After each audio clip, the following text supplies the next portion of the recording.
8 दिन वास करते हैं। और चतुर्निकाय देव व्यंतर, भवनवासी, ज्योतिष और वैमानिक, ये चारों प्रकार के देव उस नंदीश्वर में आकर के अर्चन, पूजन, अभिषेक आदि करते हैं। तो वो किस प्रकार करते हैं?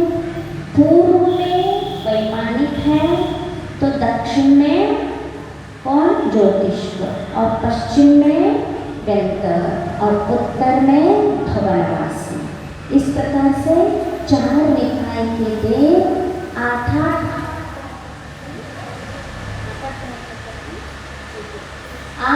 प्रहर तक एक देव एक दिशा में पूजन करते हैं। फिर उसके बाद पूर्व वाले देव दक्षिण में आते हैं और दक्षिण वाले पश्चिम में, पश्चिम वाले उत्तर में और उत्तर वाले पूर्व में।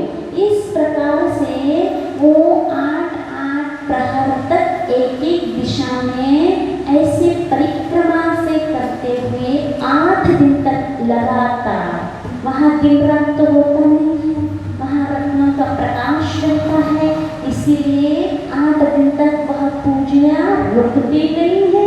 विचार करो, सोचो, यहाँ 1-2 घंटे में क्या हो जाता है? बोर हो जाते हैं, मन घर जाने का मन होने लगता है, बहुत देर तक बैठ नहीं सकते हैं। इसीलिए आचार्य ने कहा है, यदि वास्तविक भक्ति कर सकते हैं तो देव लोग ही सही भक्ति करते हैं। यहाँ जब भक्ति विधान पूजन होता है तब देवों का वहाँ कल्पना क्यों करते हैं? सौधर्म ईशान देव क्यों बनते हैं? मनुष्य बन के क्यों भक्ति नहीं करते हैं? क्योंकि सबसे उत्कृष्ट भक्ति कौन करता है? देव लोग ही करते हैं। इसीलिए मनुष्य भी देव बनकर के पूजा करते हैं। इसी उत्कृष्ट भक्ति कौन करता है? देव। वो कभी भक्ति करते करते थकते नहीं हैं, उनके हाथ पांव दुखते नहीं हैं, ना वो कभी घर पे याद आता है। वो नंदीश्वर में रह करके 8 दिवस बिल्कुल तल्लीन होकर के भक्ति करते हैं। एक ऐसे ही कथानक पुराणों में आता है, एक सेठ जी इस प्रकार से नंदीश्वर द्वीप की जब आया तब वहाँ उन्होंने भी सोचा कि हम भी नंदीश्वर जाएंगे। मनुष्य लोग नंदीश्वर जाते हैं क्या? क्यों नहीं जाते?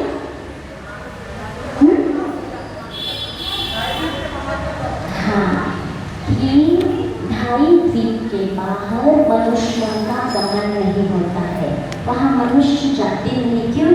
क्योंकि जम्बूद्वीप है, फिर उसके बाद धात्विक खंड है, फिर पुष्कर द्वीप है। तो पुष्कर द्वीप में भी आधा द्वीप, तो 2.5 द्वीप हो गए ना, जम्बूद्वीप और धात्विक द्वीप और पुष्कर का आधा द्वीप। एक 2.5 द्वीप के बाद एक पर्वत है, उसको मानुषोत्तर पर्वत कहते हैं। क्यों इसको मानुषोत्तर नाम क्यों पड़ा? क्योंकि इस पर्वत के बाद मनुष्यों का गमन नहीं होता, उस पर्वत को बाहर मनुष्य जा ही नहीं सकते हैं। लेकिन एक सेठ बिल्कुल भक्ति की वशीभूत होकर के, नहीं हम तो नंदीश्वर जाएंगे, तो उसने कहा भी नहीं अपन नहीं जा सकते, कहीं भी कैसे नहीं जा सकते। तो वो उनके पास कुछ विद्या सिद्ध थी, तो उस विद्या के माध्यम से वो जाने लगे और वहाँ तक तो गए, कहाँ तक? मानुषोत्तर पर्वत तक। और वहाँ वो टकरा गए और टकराने के बाद कहते हैं कि उनकी वही मृत्यु हो जाती है। लेकिन वो भक्ति के पश्चात वो स्मृति के बाद देव हो जाते हैं और देव होकर के फिर वहाँ नंदीश्वर द्वीप जाकर के पूजन करता है वह देव। फिर यहाँ पुनः जिस पहले पूर्व में जिस परिवार में था, वहाँ उस सेठ का रूप धारण करके आता है और पत्नी से कहते हैं, मैं तो नंदीश्वर द्वीप जाकर के मैं पूजन करके आया।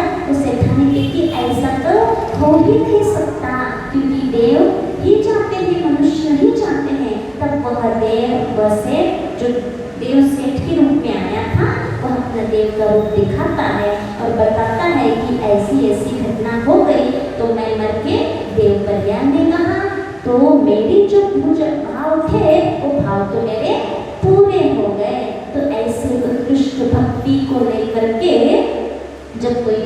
होते हैं तो भाव पूरे हो जाते हैं। तो मेरा यही कहना था कि नंदीश्वर मनुष्य नहीं जा सकते हैं, इसीलिए इस नंदीश्वर भक्ति को यहीं पर बैठ करके जो वहाँ रचनाएं हैं, वहाँ जो सौंदर्य कैसे पूजा आदि करता है, इसको अपन इस भक्ति के माध्यम से, कल्पना के माध्यम से भावों से पहुँच जाते हैं और वहाँ अपन पूजन विधान करते हैं। ये भक्ति पढ़ते हो तो इसमें जो जो अर्थ आया है उस अर्थ को समझते हो, हिंदी में है, ज़्यादा कठिन नहीं है, अर्थ तो समझ में आता होगा ना, तो उसमें उस भाव में अर्थ में लीन होकर के तल्लीन होकर के पढ़ो तो भले ही आप यहाँ बैठे हो लेकिन भावों से कहाँ पहुँच जाओगे आप?